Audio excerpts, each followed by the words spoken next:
നിൻ മുഖത്തു വിരിയുന്ന പ്രകാശം നിന്നെ സംതൃപ്തയാക്കുന്ന ഇടങ്ങളിലെത്തിക്കുന്നു.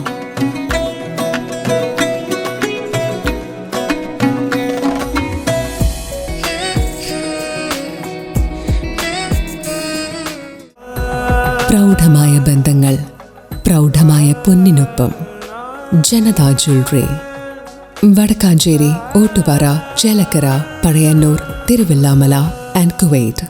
ബജറ്റിൽ അനുകൂല പാക്കേജ് ഇല്ലെങ്കിൽ സംസ്ഥാനത്ത് സ്വകാര്യ ബസ് സമരം ആരംഭിക്കുമെന്ന് all Kerala bus operators organisation മുന്നറിയിപ്പ് നൽകി. വരുന്ന 19-ാം തീയതിയിലെ ബഡ്ജറ്റ് പ്രഖ്യാപനത്തിൽ സ്വകാര്യ ബസ് മേഖലയെ സംരക്ഷിക്കാനുള്ള പാക്കേജ് പ്രഖ്യാപിച്ചില്ലെങ്കിൽ സംസ്ഥാന വ്യാപകമായി സർവീസ് നിർത്തിവെച്ച് സമരത്തിലേക്ക് നീങ്ങുമെന്ന് all Kerala bus operators organisation ഭാരവാഹികൾ അറിയിച്ചു. തൃശൂരിൽ ചേർന്ന സംസ്ഥാന സമിതി യോഗത്തിലാണ് ഈ തീരുമാനം. KSRTCയിലെ സൗജന്യയാത്രയും വിദ്യാർത്ഥികളുടെ കൺസെഷൻ വർദ്ധിപ്പിക്കാത്തതും തങ്ങളെ കടുത്ത പ്രതിസന്ധിയിലാക്കിയിരിക്കുകയാണ്.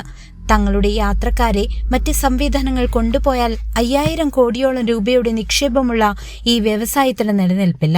സ്വകാര്യ സംരംഭങ്ങളെ പ്രോത്സാഹിപ്പിക്കുന്ന സർക്കാർ നയം ഈ മേഖലയിലും ഉണ്ടാകുമെന്നാണ് പ്രതീക്ഷയെന്നും അല്ലാത്ത പക്ഷം മറ്റ് ബസ് സംഘടനകളുമായി ആലോചിച്ച് സമരതീയതി പ്രഖ്യാപിക്കുമെന്നും ഉടമകൾ വ്യക്തമാക്കി. ആ KSRTC ആണ് ഇപ്പോൾ നമ്മുടെ ജനങ്ങളുടെ യാത്രാക്ലേശം പരിഹരിക്കാൻ ഉതകുന്ന തരത്തിലേക്ക് നടപടിയുമായിട്ട് ഗവൺമെൻറ് വരുന്നത് എന്ന് മനസ്സിലാക്കുമ്പോൾ ജനങ്ങൾക്ക് ഉണ്ടാകാൻ പോകുന്ന ബുദ്ധിമുട്ടുകളാണ് ഞങ്ങൾ ആദ്യം നിങ്ങളോട് അവതരിപ്പിക്കുന്നത്.